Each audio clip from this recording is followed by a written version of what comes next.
வணக்கம் அன்பர்களே, நான் உங்கள் சிக்ஸ் ஃபேஸ்.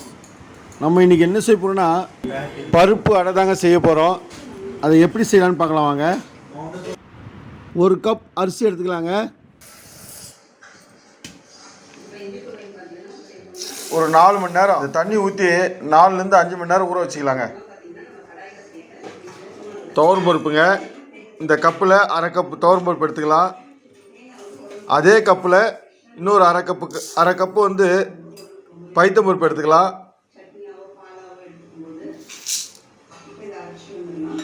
அரை கப்பு கடலை பருப்புங்க, உளுத்தம் பருப்பு 1/4 கப்புங்க.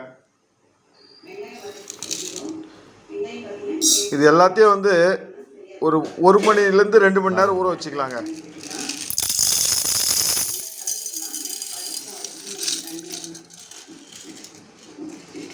பருப்பு நல்லா ஊறிடுச்சுங்க, அரிசி நல்லா ஊறிடுச்சு. இது ரெண்டுத்தையும் சேர்த்து அரிசி எடுத்துக்கலாங்க. அரிசி பருப்பும் ஒன்றா சேர்த்து கழுவி எடுத்துக்கிட்டுங்க.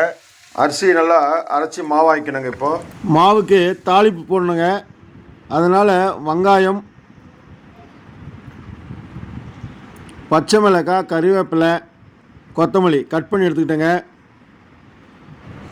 அடுப்பில் ஒரு வானல் வச்சு வானல் நல்லா காயிட்டுங்க. எண்ணெய் ஊற்றிக்கலாம். எண்ணெய் காஞ்சிருச்சுங்க, கடுகு போட்டுக்கலாம். கடுகு போட்டு நல்லா பொரிஞ்ச உடனே 2 சோம்பு போட்டுக்கலாங்க. சோம்பு போட்ட பிறகு உளுத்தம் பருப்பு சேர்த்துக்கலாங்க. சேர்த்து நல்லா வறுத்து எடுப்புங்க.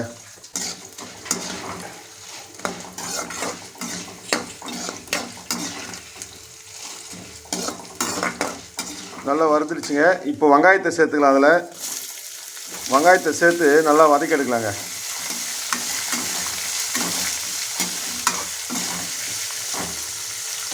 வெங்காயம் நல்லா கண்ணாடி பதத்துக்கு வதக்கினா போதுங்க, ரொம்ப வதக்கக்கூடாது. இது கூட கொஞ்சம் மஞ்சள் பொடி போட்டுக்கலாங்க. போட்டு நல்லா வதக்கலாங்க.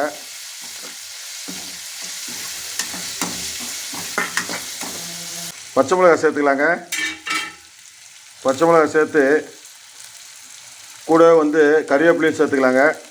சேர்த்து நல்லா வதக்கி எடுக்கலாங்க.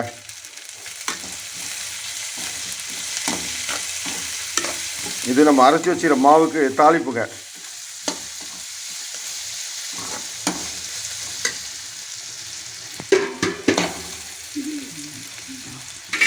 போடு.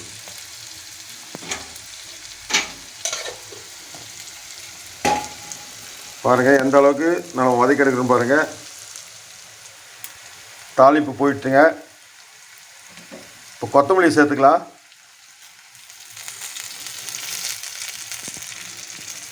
கொத்தமல்லி சேர்த்து இறக்கும்போது சும்மா லைட்டாக திருப்பி எடுத்துடலாங்க. இப்போ இது அப்படியே மாவில் கொட்டிக்கலாங்க.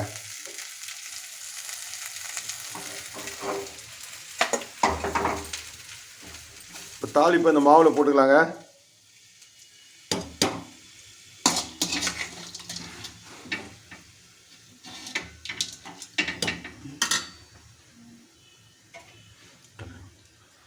நல்லா கலந்துக்கலாங்க. இது பாருங்கள், மாவு நல்லா இந்த அளவுக்கு தண்ணியாக கலக்கினாங்க. தண்ணி போட்டு மிக்ஸ் பண்ணி மாவு இந்த அளவுக்கு தேர்த்திக்கிட்டு இப்போ நம்ம தோசை விட ஆரம்பிக்கலாங்க. அடை, பருப்பு அடை. தவா காஞ்சிடுச்சுங்க. இப்போ இதில் மாவு போட்டுக்கலாம், தோசை ஊற்றலாங்க. பருப்பு அடை பாருங்கள் எவ்வளோ அருமையாக வருது பாருங்கள். இது கொஞ்சம் எண்ணெய் போட்டு பொன் முருவலாக எடுத்து சாப்பிட்டா அந்தளவுக்கு டேஸ்ட் இருக்குங்க. இதை பருப்பு தோசைன்னு சொல்லலாம், பருப்பு அடைன்னு சொல்லலாங்க. நமக்கு எப்படி சௌகரியமோ அப்படி சொல்லிக்கலாங்க. பட் ஆனால் இது வந்து பருப்பில் சேர்த்து மிக்ஸ் பண்ணுற தோசை தாங்க.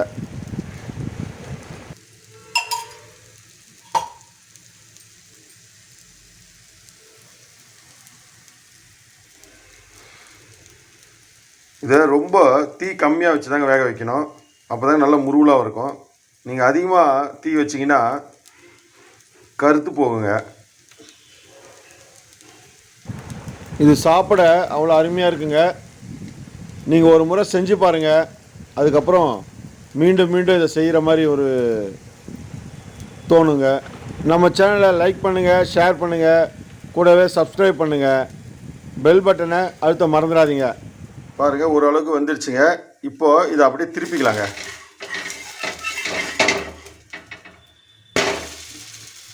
பாருங்கள், மேலே பாருங்கள் எந்த அளவுக்கு கலர்ஃபுல்லாக இருக்குது பாருங்கள்.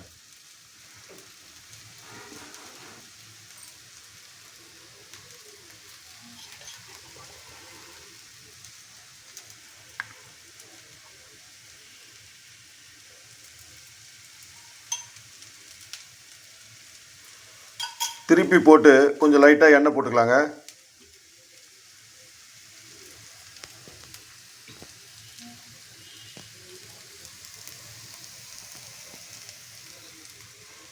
நல்லா வந்துடுச்சுங்க. திருப்பி போட்டுக்கலாங்க. பாருங்கள் எந்த அளவுக்கு வந்திருக்கு பாருங்கள். இதே போல் நீங்களும் செஞ்சு சாப்பிட்டு பார்த்துட்டு கமெண்ட் பாக்ஸில் எப்படி இருக்குன்னு சொல்லுங்கள்.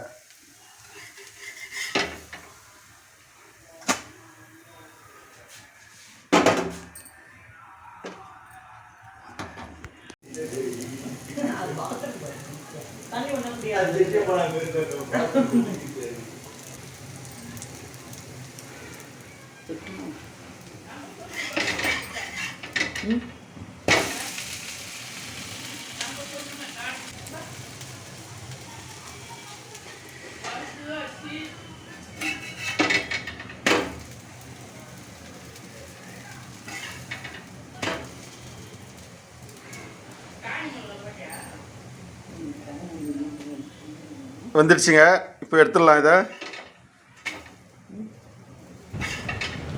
இந்த பருப்பு அடையோட தேங்காய் சட்னிங்க வச்சு சாப்பிட்டா ரொம்ப நல்லா இருக்குங்க. இது சைடிஷ் வந்து தேங்காய் சட்னி தாங்க நல்லாயிருக்கும். அவ்வளோதாங்க.